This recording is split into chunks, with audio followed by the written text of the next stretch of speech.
या घडीची सगळ्यात महत्त्वाची बातमी, पोलिसांकडून अक्षय शिंदेचा एन्काउंटर झालेला आहे। बचावाकरता पोलिसांचा अक्षय शिंदेवर गोळीबार करण्यात आलेला आहे। पोलिसांकडून अक्षय शिंदेचा एन्काउंटर करण्यात आलेला या घडीची महत्त्वाची बातमी। बचावाकरताच पोलिसांनी अक्षय शिंदेवर गोळीबार केल्याचं हे वृत्त आहे। या घडीला महत्त्वाची बातमी समोर येते। बदलापूर प्रकरणातील मुख्य आरोपी असलेल्या अक्षय शिंदेचा पोलिसांनीच बचावाकरता एन्काउंटर केला असल्याचं आता समोर येते। अक्षय शिंदेना खरं तर तळोजा जेलमधून बदलापूर पोलिसांनी ताबा घेत असताना गोळ्या झाडण्याचा, स्वतःवर 3 राऊंड फायर करण्याचा प्रयत्न केलेला होता।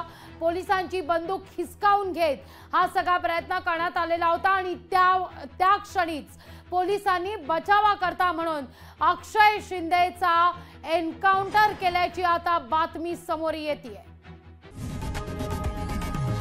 लोकशाही मराठी ऐका, पहा, जागरूक रहा।